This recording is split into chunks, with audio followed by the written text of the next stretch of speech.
Hello again, and welcome back to That Thing with James. I'm your host, James. Today, I am wearing a full, complete Adidas tracksuit. It's an early birthday gift.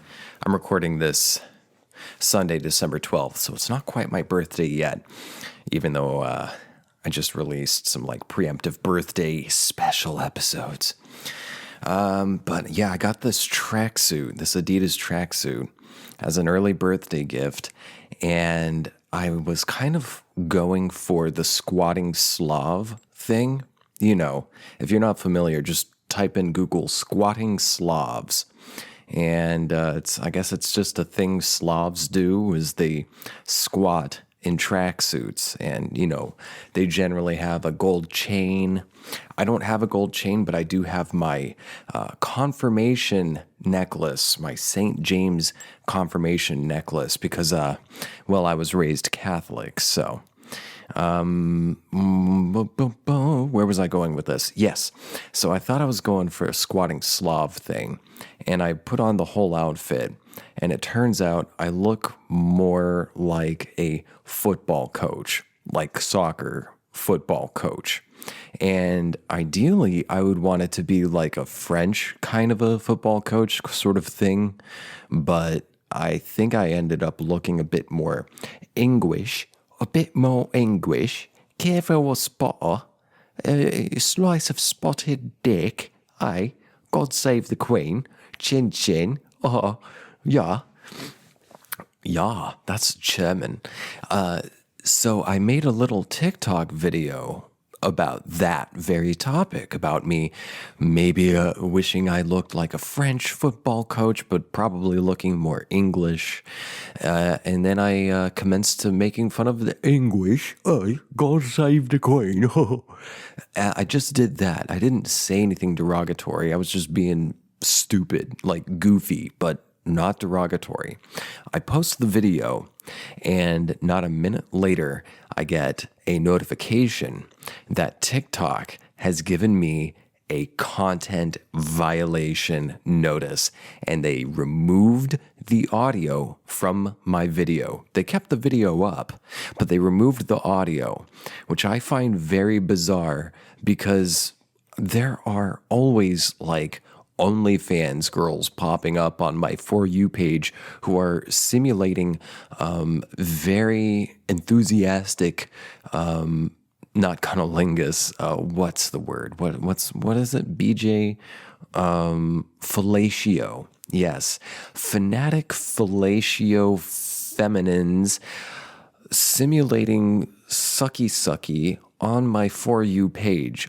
Always popping up, and I'm not looking for them. They just pop up, which I'm like, aren't there kids on this app? Like, who's really getting catered toward on this app? Unless they're looking at my search history, which they wouldn't find anything bad because I know how to, go incognito, use fucking incognito. But so you've got people simulating very blatant sexual acts, but then I am fully clothed. I'm not simulating anything. I'm just making a dumb face and talking like a Brit to make fun of the British, and I get a content violation and the audio removed. I guess the royal family has some in on TikTok. So user beware. If you're going to come at the royal family, I guess don't miss, because they got that shit on lockdown. Speaking of simulated fellatio, something kind of funny happened on Twitter recently.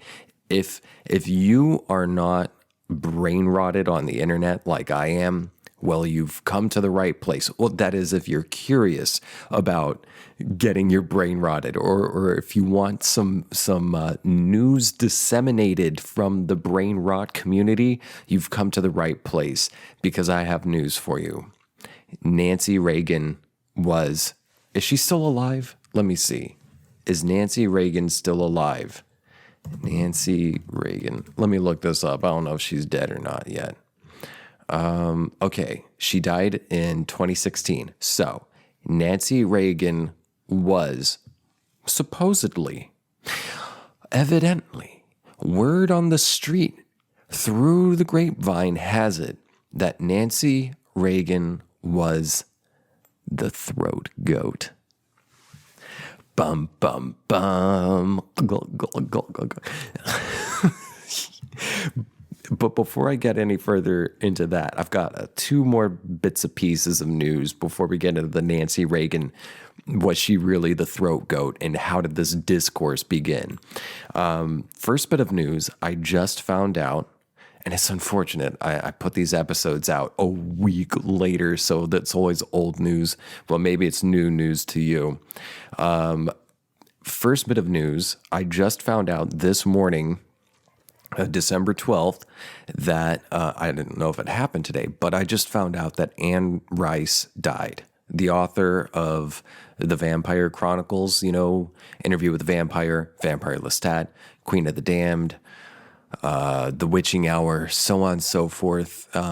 She had, and I'm sure I've talked about it on here before, a really big impact on the direction my life took. That is just like her works. She died at the age of 80, passed due to, I guess, what I read was complications from a stroke. So that's sad news. We lost a great one. And I'm not hearing much about it, which is kind of fucked up because I think she's being underestimated here. She's being underrated. She had a huge fucking influence on culture. So rest in peace, Anne Rice. But happy wherever you are. Maybe you get to be with Stan, your long past husband. So there's that news. Second bit of news is Cowboy Bebop, the live adaptation on Netflix, has been canceled. So let me just skip through this Kotaku.com article written by Luke Plunkett, posted Thursday, so that would have been, the 10th or something? Title, Netflix cancels Cowboy Bebop after one season. The Hollywood Reporter has the news this evening that Netflix's live adaptation of classic anime series Cowboy Bebop has been canceled after just one season. The series, which was somewhat anticipated prior to release, at least based on what little we had to go on, reportedly had decent viewership figures of 74 million hours worldwide during its first week after launching on November 19th. But those numbers went through the floor in the week after, dropping 59%. Hollywood Reporter says that Netflix looked at those numbers, looked at the cost of the show, and decided to pull the plug. While its cancellation will break few hearts, it must be frustrating for fans to see, once again, a beloved anime given the adaptation treatment by a major Western studio or platform, only for that new take to fall flat and disappoint fans. So yesterday, I took to Twitter. I asked the Twitterverse, and I got a whopping one response. But I wonder if there were an adaptation of Cowboy Bebop that would do the source material justice, who could pull it off? Like, what pretty well-known director would be able to pull it off? The one person replied, said, I can think of a couple people, but I'm not sure they'd be able to, not turn it into their own thing. And I think I know what they're talking about, because they replied, basically I replied, two people that come to my mind would be Quentin Tarantino and Martin Scorsese, which, white guy who went to college. How fucking average is that? He loves both of them, but they're fucking great directors. Now, the problem is, at least with Quentin Tarantino, I feel I think he could do Cowboy Bebop justice. However, I don't know that he would be able to not turn it into a Tarantino thing. Now, this is all assuming that it would not be directed by the anime's director. What is it? Hotiro Watanabe. I'm pretty sure is his last name, Watanabe. If he didn't direct it, which he did, Watanabe did direct like a 5-minute short that is sort of Cowboy Bebop, but you know, his experience has been in animation, directing animation. So he would have a learning curve to do live action. So I say set him aside, but who could do Watanabe and everyone else that was involved in the anime, who could do their vision and their work justice. And as I said, Quentin Tarantino could perhaps do it. However, he would have to not Tarantino it up. And I don't know if he would be capable of doing that. I think Tarantino's fucking great, and he definitely works within his pocket. But, you know, I just can't shake the feeling that maybe he would just try to make it like every other Tarantino movie, you know, throw in his own music and everything and just say, okay, I see what you did here. I'm going to take it and make it my own. I think if you're going to do Cowboy Bebop justice, you can't really make it your own. You have to stay truthful to the original tone because it's just so, the word idiosyncratic comes to mind. It's just so unique in one of its kind. You can't really do it. Like, yeah, it'd be hard to take like a Edgar Allan Poe and say, okay, I'm going to take The Raven and make it my own short story. I'm going to make my own adaptation of The Raven, which would be, I mean, you could do that because it's a bit older. I don't know. Animation's a hard one to fucking pull off, and it's failed more often than not. Way more often than not. Now, someone who I do, however, think would be able to pull it off, at least of the directors that I know of, which are Americans mostly, would be Scorsese. I think Scorsese could pull it off, and I think that he's proven that he does have his own style. He has his own vision. However, I feel he has proven throughout his, you know, catalog of work, I think he has proven that he can adapt and adopt other people's visions. Whereas Tarantino would get stuck in it being a kind of campy Tarantino thing. And that's not to say that the original anime, Cowboy Bebop, lacks any sort of camp. Of course it uses camp, but it uses it wisely. It doesn't go overboard with it like the Netflix adaptation did. But Scorsese, I think, would be able to. He has the capacity to and would be able to pull off a live adaptation of Cowboy Bebop that would do the show justice. That's my 2 cents.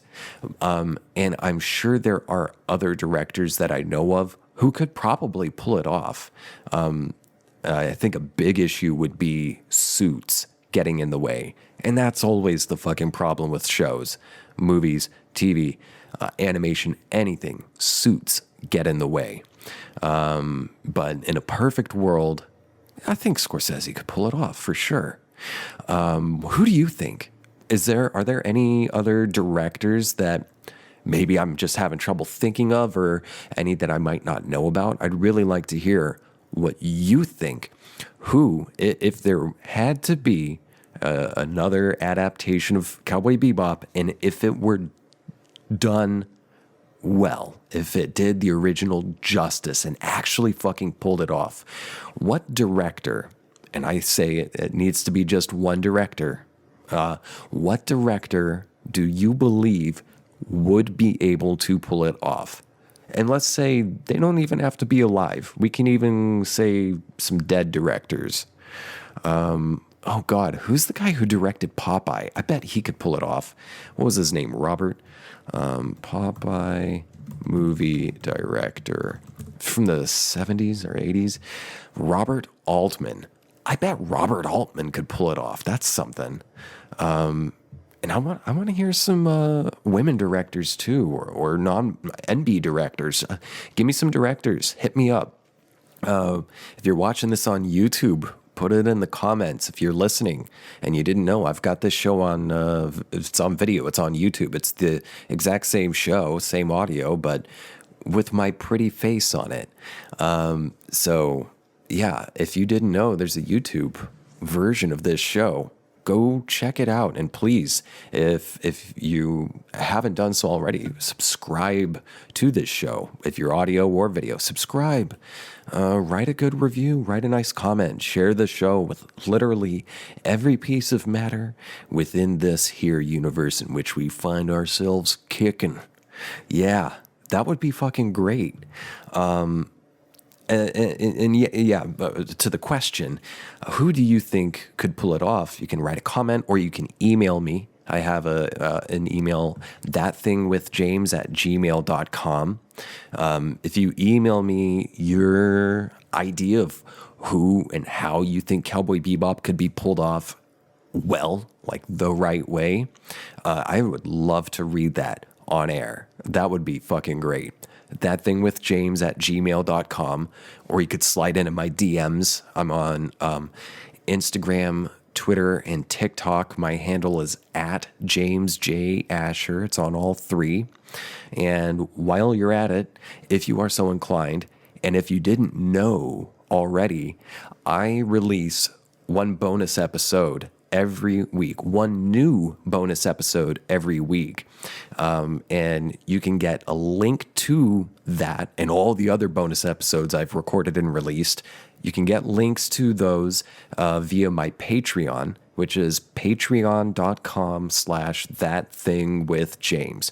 So you get to support this show, and it's cheap. Starts at $5 a month, and there are other benefits I offer. I can shout you out like in the description, in the show description. I can shout you out verbally, and there's even a tier in which I'll handwrite and mail to you a thank you note, thanking you for your patronage and your support. And of course, yeah, you get access to bonus episodes. So if you're not supporting the show already, I invite you to come check it out. Come try it out. Patreon.com/thatthingwithjames. And I just remembered, I almost forgot, I have a subreddit, r/thatthingwithjames. If you want to take this Cowboy Bebop conversation there, bring it on. If you've got like Cowboy Bebop memes or anything like that, because I fucking love Cowboy Bebop. It's like one of my favorite things in the world. Start the conversation on my subreddit, r/thatthingwithjames, or just share shit posts and shitty memes. I like that kind of stuff. Share some videos, share some links to topics for me to talk about. I'm always looking for content. That's a one-man show here for the most part. And if you're interested on being on the show, send me an email. And if you want me on your show, send me an email. Anyway, that's all the business. That's all done. Let's get back to this article here. So, Wilet's cancellation will break few hearts. That's pretty fucking funny right there. Let's see. This is still the Kotaku thing. We wrote that the show needed some color, but it also needed a lot more than that. Despite the enthusiasm and clear love for the source material from the cast and crew, side note, I could see that. They really did love it. And I did hear one take, I think it was on a Cowboy Bebop podcast. I think one of the issues might have been that there were just too many cooks in the kitchen. Too many people had too many different ideas, and everyone was trying to pack it all in together.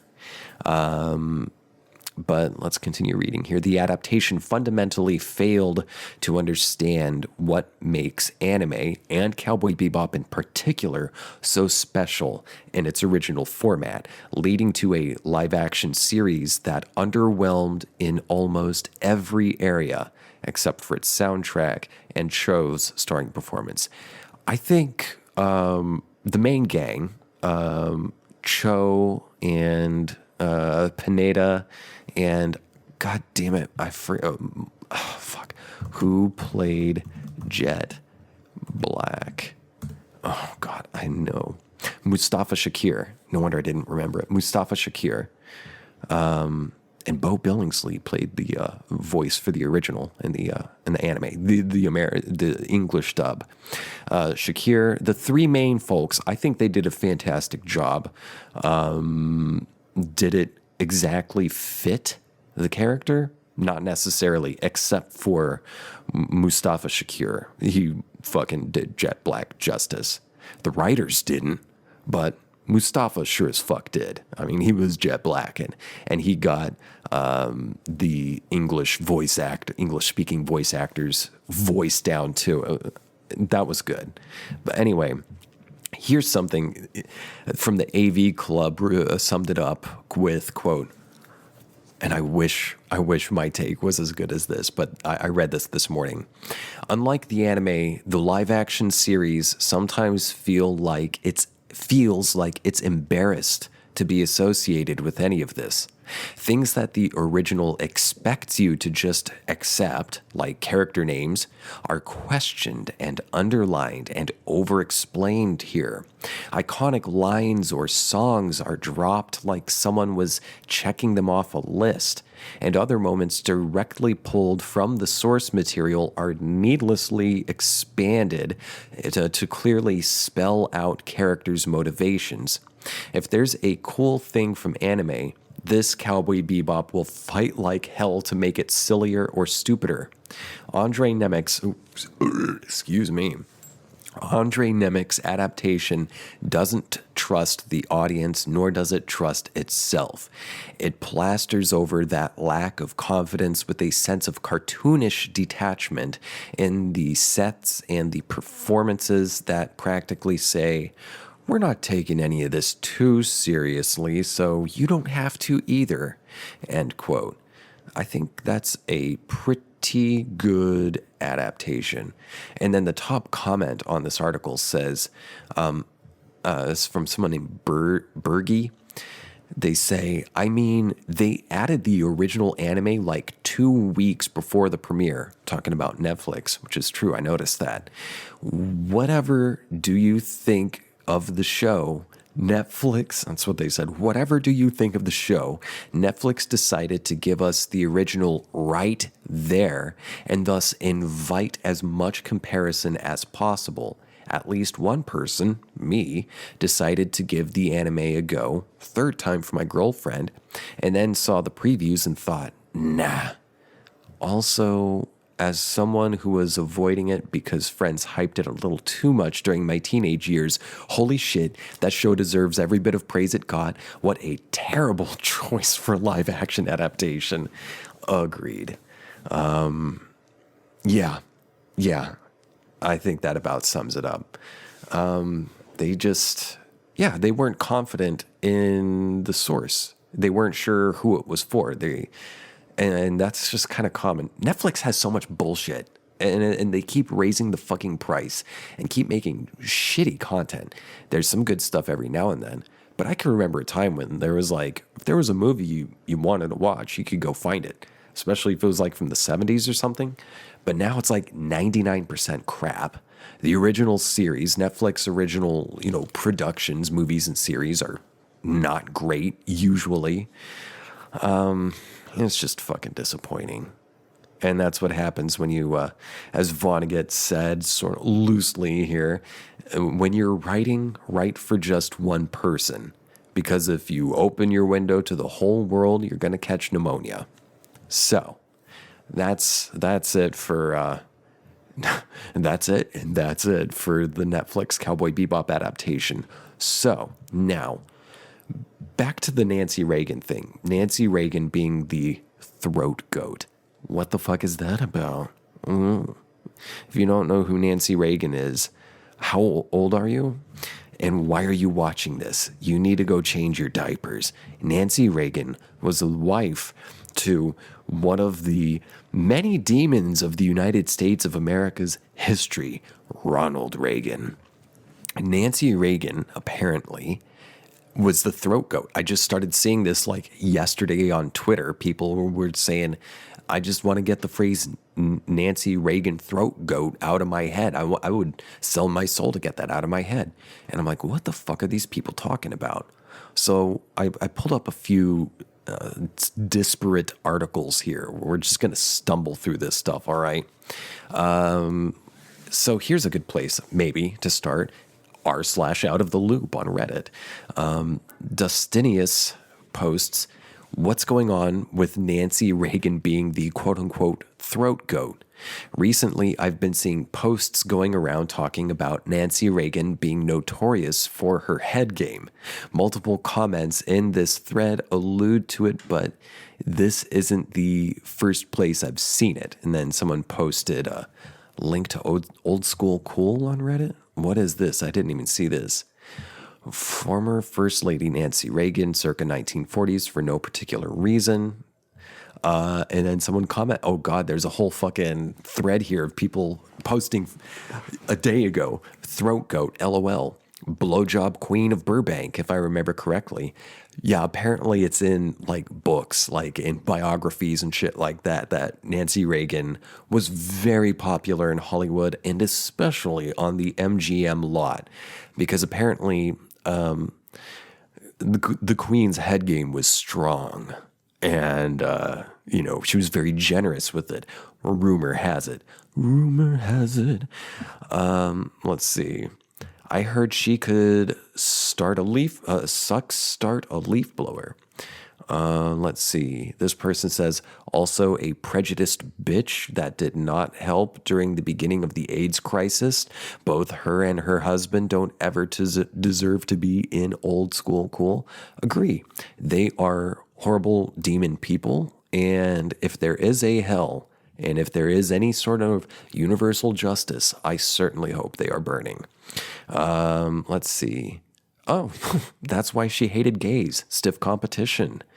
Let's see. That dress was black at the start of the evening. She's wearing a white dress in this picture. Okay, so let's see here. So there's an answer on the out of the loop thing here from Snowback McGee. Hopefully that's not a derogatory thing. Snowback. They say, answer, a conservative Twitterer who happens to be Ben Shapiro's sister. That would be Abby Shapiro. And I don't care. All I have to say about her is, Mommy.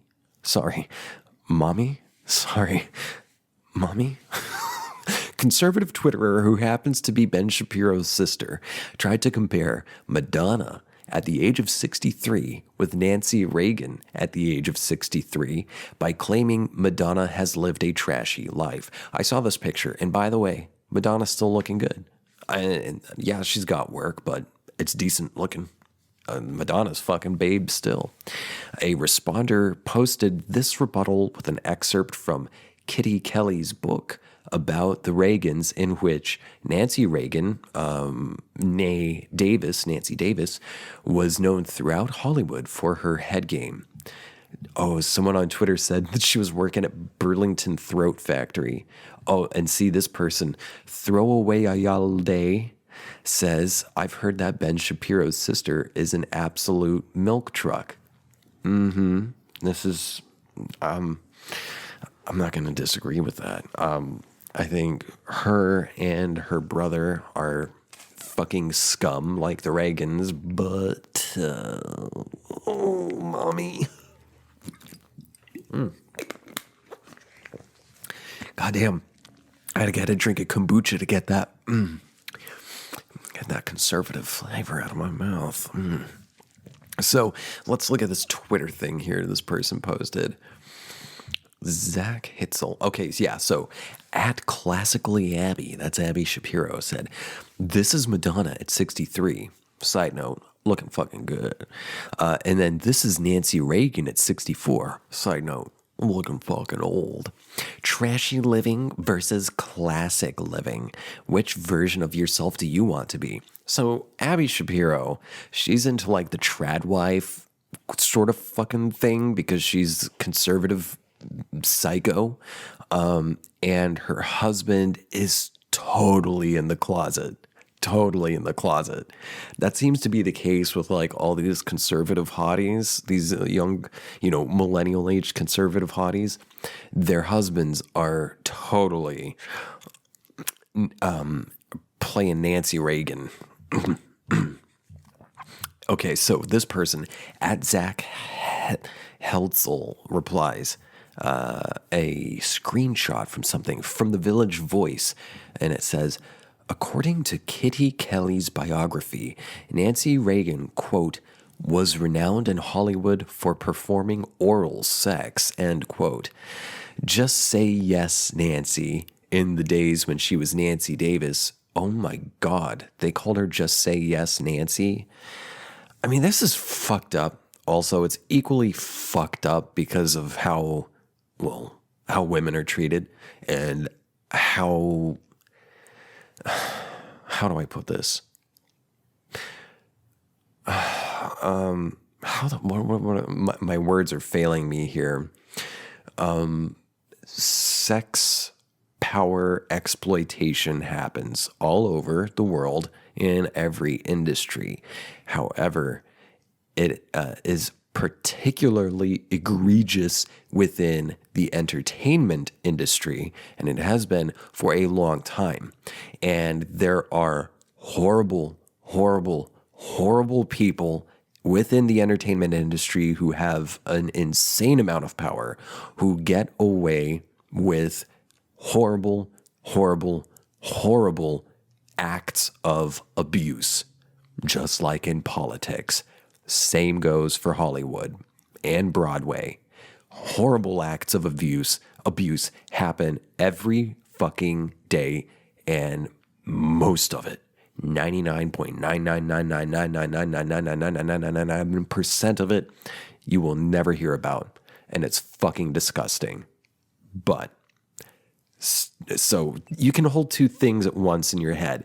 If you're mature enough, I say, and I don't mean to be derisive here, but as you mature, hopefully, a good sign of maturity in my eyes is being able to hold in your mind two seemingly disparate or two separate ideas at the same time. Hold two ideas as being equally valid. So yes, patriarchy, toxic masculinity, and capitalism and exploitation and abuse, sexual abuse, and these things are bad. Also, Nancy Reagan was bad. It's not good that she possibly might have been exploited. I don't know. I haven't researched this topic enough. I don't condone abuse, even if it happens to a bad person, just because the act of abuse is a bad thing. However, Nancy Reagan was also a fucking demon, in my opinion. So let's keep reading here. Just Say Yes, Nancy, in the days when she was Nancy Davis, was known to give the best blowjob in town, quote, not only in the evening, but in offices. That was one of the reasons that she was very popular on the MGM lot, end quote. It must have made her very popular with Ronnie as well. Also, fun fact, Ronald Reagan's nickname for Nancy was, get this, Mommy.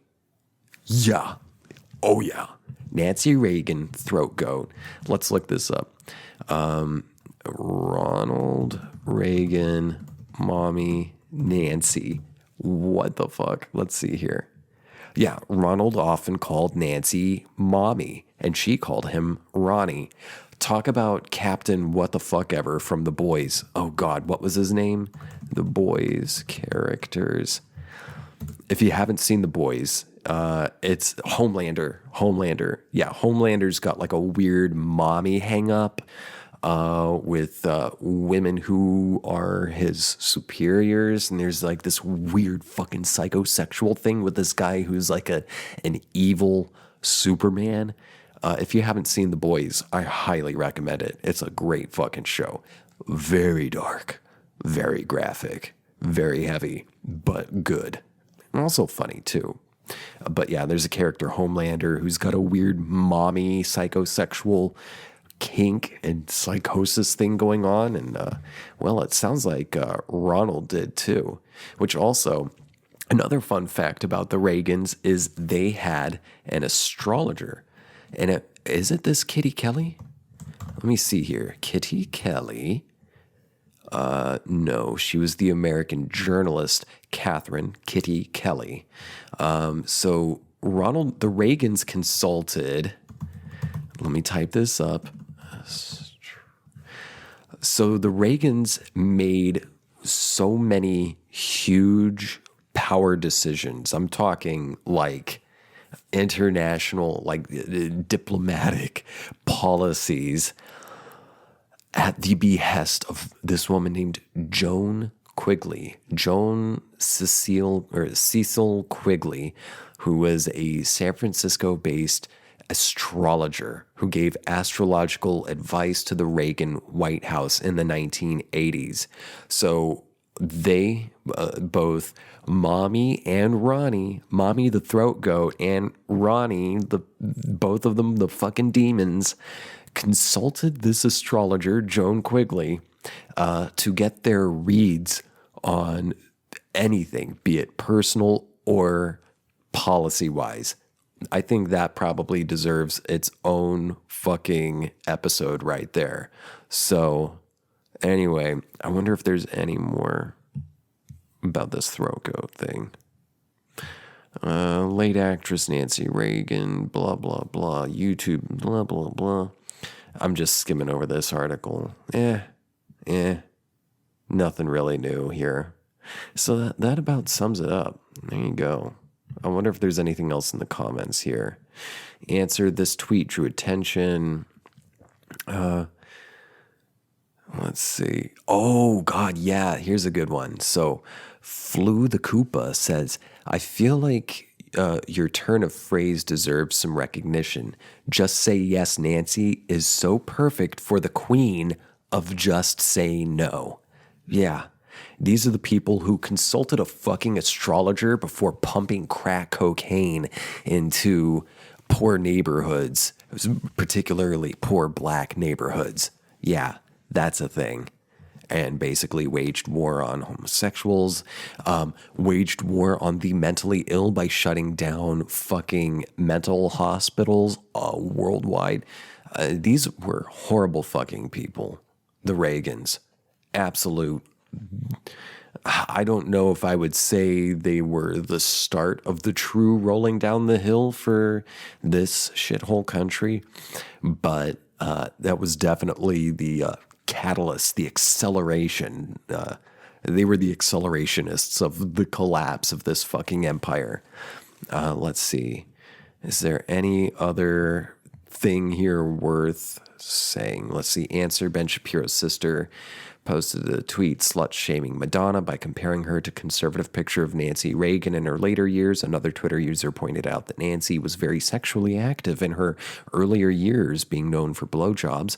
Reddit and a lot of Twitter have decided to take that appropriate response to the crass slut-shaming of Shapiro's sister to, God damn, Redditor people are so bad at writing. Anyway, that just fucking threw me off, this bad grammar. Slut shame Nancy Reagan until her great-great-granddaughters feel it. And a story for that comment. So yeah, there you go. That's it for this episode. And again, Stick around, check out the bonus episode. I'm going to be talking about the Kellogg's strike and all the fucking people who just died, like over the past 48 hours, as of me recording this right now. All the fucking people who died in workplaces that forced them to continue working in a fucking tornado while a fucking tornado was coming at them. Employers were forcing these people to continue working, and many, many, many people died just before Christmas. So if you want to hear that and other bonus episodes, become a patron at patreon.com/ThatThingWithJames. As always, thank you so much for checking out the show. I love you. I'll see you next time. Bye.